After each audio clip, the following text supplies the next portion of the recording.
Hello students,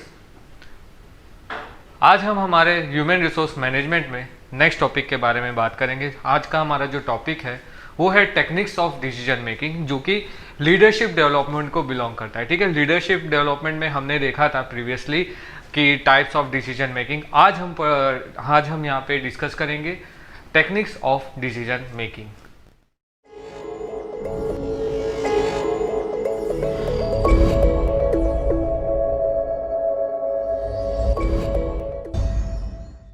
basically आप यहाँ पे स्क्रीन पे देख सकते हैं, ठीक है, the significance of decision making. ठीक है, डिसीजन मेकिंग का सिग्निफिकेशन यहाँ पे देख सकते हैं।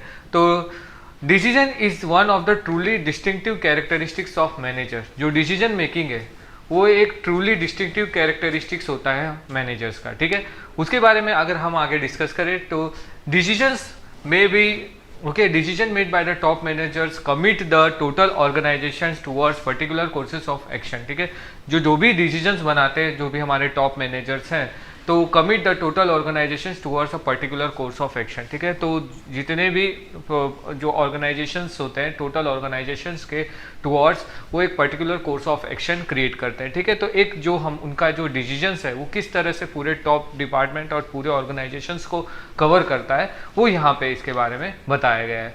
अब इसके बारे में हम आगे डिस्कस करें तो यहाँ पे आप स्क्रीन में देख सकते हैं, तो decisions made by the lower levels of management implement the strategic decisions of the top managers in the operating areas of the organisations. तो यहाँ पे क्या है कि जो डिसीजंस है, ओके, तो decisions made by the lower levels of the management implement by the strategic decisions of the top managers in operating areas of organisation. ठीक है, तो एक लोअर लेवल मैनेजमेंट सिस्टम्स होते हैं, तो उन्होंने वो डिसीजंस डिसाइड करते हैं बेसिक जो क्राइटेरिया होता है हमारे जो ऑर्गेनाइजेशंस के टास्क के रिलेटेड। ठीक है, तो वो जो स्ट्रेटेजिक डिसीजंस होता है वो टॉप मैनेजर्स क्या होता है, उनको ऑपरेटिंग एरियाज होते हैं, ऑपरेटिंग एरियाज में इंप्लीमेंट करते हैं। ठीक है, इंप्लीमेंट करने के बाद उस जो डिसीजंस है उसके रिलेटेड जो भी कॉन्सिक्वेंसेस है उसके बारे में डिस्कस किया जाता है। ओके, आइदर वो पॉजिटिव हो आइदर वो नेगेटिव हो। अब इसके बारे में अगर आगे हम डिस्कस करें तो decisions invariably involve organization change and commitment of scarce resources। Okay, तो जो डिसीजंस होते हैं तो वो इन्वेरिएबली इन्वॉल्व होते हैं हमारे ऑर्गेनाइजेशनल चेंज के लिए। ठीक है, अगर ऑर्गेनाइजेशनल चेंज जो होता है तो वो बेसिकली कौन से बेसिस पे होता है, उसका मेन जो बेसिस होता है वो होता है डिसीजंस। ठीक है, तो and the commitment of scarce resources. Okay, तो जो कमिटमेंट होता है किस तरह से हमको रिसोर्स को यूज करना है, तो उस बेसिस पे भी ये जो हमारा डिसीजंस और ऑर्गेनाइजेशन का जो स्ट्रक्चर्स चेंज होता है वो हम डिसीजन मेकिंग के ऊपर डिपेंड होता है। ओके, अब इसके बारे में अगर हम आगे डिस्कस करें तो यहाँ पे दिया हुआ है प्रोग्राम डिसीजंस। ठीक है, प्रीवियसली हमने डिस्कस किया था programme and non programme decisions. Okay, previously हमने programme and non programme decisions के बारे में बात की थी और यहाँ पे आप देख सकते हैं। ठीक है, तो यहाँ पे प्रोग्राम डिसीजंस के कुछ पॉइंट्स यहाँ पे बताए हुए हैं। तो पहला है कि a decision that is repetitive and routine. ठीक है, ये क्या है, रिपीटेटिव होता है और रूटीन होता है। ओके, पर्टिकुलर ऑर्गेनाइजेशनल वर्क के लिए जो हमको डिसीजंस लेने पड़ते हैं तो वो क्या होता है कि रिपीटेटिव होता है और रूटीन डिसीजंस कैरिड आउट किए जाते हैं। नेक्स्ट है definite method of it solution can be establish. ठीक है, और एक डेफिनेट मेथड होता है ऑफ सॉल्यूशन जो एस्टैब्लिश की जाती है।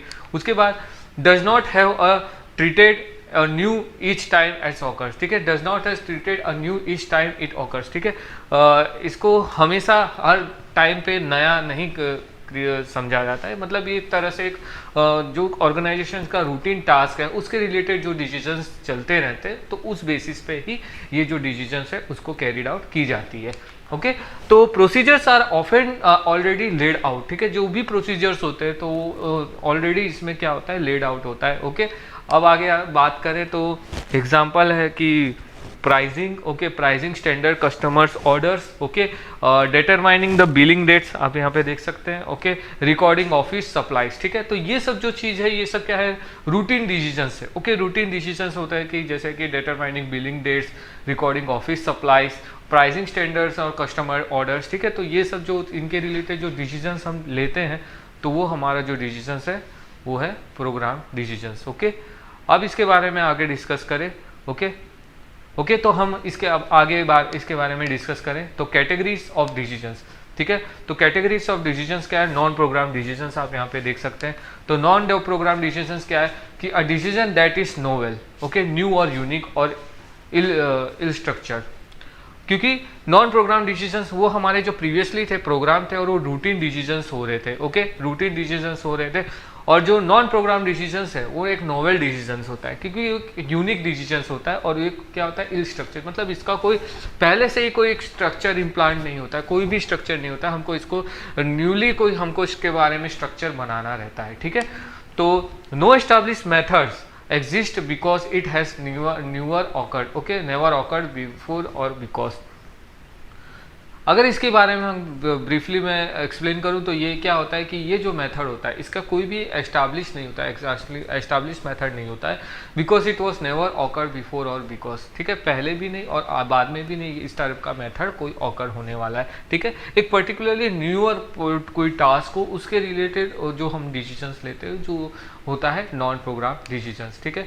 इट इज़ टू कॉम्प्लेक्स, ठीक है। अब जो नया डिसीजंस है और नया जो टास्क है उसके रिलेटेड अगर हम कोई डिसीजंस ले रहे हैं तो बहुत ही कॉम्प्लेक्स प्रोसीजर्स होता है, ठीक है। Art of decision that are involve risk and uncertainty, okay. तो यहाँ पे क्या होता है कि जो डिसीजंस जो ले रहे हैं वो बहुत ही डिफिकल्ट होता है और वो इन्वॉल्व होता है एक रिस्क और अनसर्टेनिटी से, ठीक है। तो यहाँ पे एक रिस्क और अनसर्टेनिटी आ जाती है अगर हम जो डिसीजंस है, ओके, उसको हम अगर ये नॉन प्रोग्राम टाइप के डिसीजंस में अगर हम उसको कैलकुलेट कर रहे हैं, ठीक है, उसके ऊपर डिसीजंस डिसाइड कर रहे हैं तो वो बहुत ही एक रिस्की टास्क हो जाता है, ठीक है। और call from the entrepreneur ability, ठीक है, ये क्या होता है कि एक इंटरप्रीनियर एबिलिटी को कॉल कर रहा है, मतलब एक एक्सपीरियंस लेवल को कॉल करता है, ठीक है, कि वो किस तरह से कौन से फील्ड में किस तरह से उनकी एक एबिलिटी है उसके ऊपर ये हम डिसीजंस टेक आउट करते हैं, मतलब एक एक्सपीरियंस बेस्ड डिसीजंस लेने पड़ते हैं यहाँ पे, ओके। अब इसके बारे में हम आगे डिस्कस करें तो यहाँ पे स्क्रीन में देख सकते हैं कि रेशनल मॉडल्स एंड एज्यूम्शन, ठीक है, रेशनल मॉडल एंड एज्यूम्शन। तो clear and unambiguous problem, single well defined goal, ठीक है। तो अगर रेशनल मॉडल अगर हम इसका डिस्कस करें तो क्लियर होता है and unambiguous problem, single and well defined goal, all alternatives are known, ठीक है। तो इनके रिलेटेड क्या होता है, सभी अल्टरनेटिव्स हम जानते हैं। अब आगे हम डिस्कस करें तो यहाँ पे clear preferences, okay, ranking criteria, clear preferences देते हैं, रैंकिंग क्राइटेरिया बताया जाता है, कांस्टेंट स्टेबल प्रेफरेंसेस दी जाती है, नो टाइम और कॉस्ट कॉन्स्टेंट्स होता है, और डिसीजन में मैक्सिमाइज पे ऑफ, ठीक है, डिसीजन जो होता है वो हमारा मैक्सिमाइज हमको प्रॉफिट प्रोवाइड करता है, ओके। फिर हम आगे डिस्कस करें तो सिलेक्शन ऑफ डिसीजन मॉडल, ठीक है, डिसीजन मॉडल का सिलेक्शन के बारे में हम आगे बात करते हैं।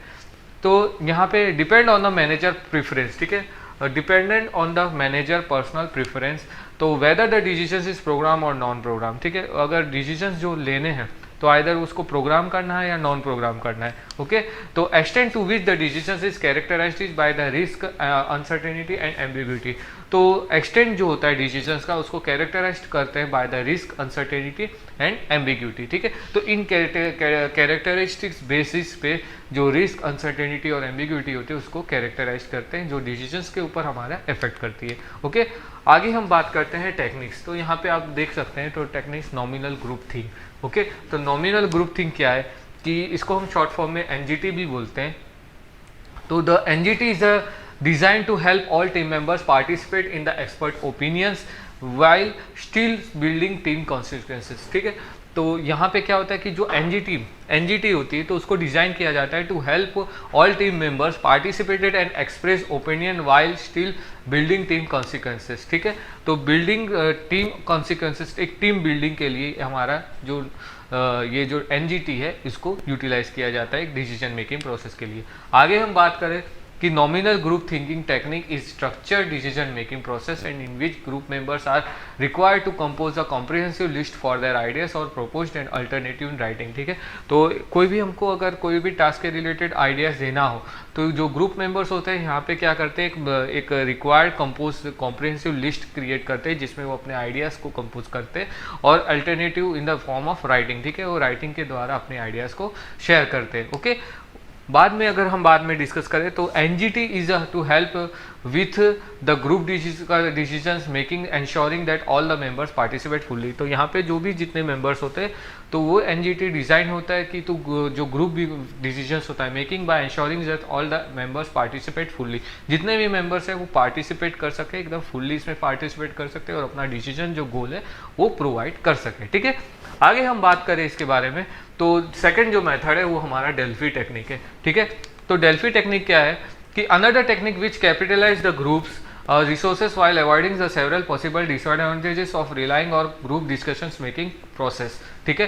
तो जो अनदर टेक्निक है विच कैपिटलाइज द ग्रुप्स रिसोर्सेज, ठीक है, जो ग्रुप रिसोर्सेज होते हैं उसको कैपिटलाइज करती है और जो उसकी जो सेवरल पॉसिबिलिटीज और डिसएडवांटेजेस होते हैं उसको रिलाई करके ग्रुप डिसीजन मेकिंग प्रोसेस में हेल्प करती है। ओके, अब इसके बारे में आगे डिस्कस करते हैं। This approach called a Delphi technique and is similar to the NGT in the several aspects but also differs from the significance or in that the decision makers never actually meet। इसमें क्या होता है कि decision maker जो होता है एक Delphi method जो है वो एक सिमिलर एस्पेक्ट होता है एनजीटी का, लेकिन क्या होता है सिर्फ इसमें डिफरेंस क्या है, जो डिसीजन मेकर्स होते हैं वो नेवर एक्चुअली मीट होते हैं। इसमें कोई डिसीजन सब एक पार्ट में अपना डिसीजन देते हैं और उस डिसीजन के बेसिस पे हर ग्रुप को डिफाइन करके उसमें से एक डिसीजन लिया जाता है। ओके, आगे हम बात करें तो it is a greatest advantage that it avoid many of the biases, obstacles and associated with interacting groups, that is a group where the members meet the face to face। Okay, तो ये greatest advantage होता है जिसमें क्या होता है कि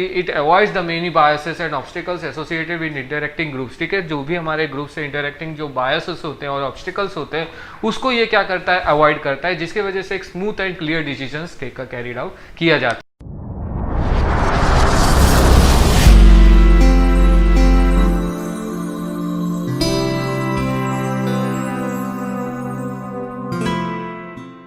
hope आपको आज का लेक्चर समझ में आ गया होगा। आज के लेक्चर के कंसर्न में यहाँ पे शॉर्ट क्वेश्चंस दिए हुए हैं, इस शॉर्ट क्वेश्चंस को आप अटेम्प्ट कीजिए। इसकी जो लिंक है वो डिस्क्रिप्शन में दी गई है, आप वहाँ पे जाके इसका एग्जाम दीजिए। ओके, इस शॉर्ट क्वेश्चंस को आप इसका आंसर दीजिए। Okay, thank you.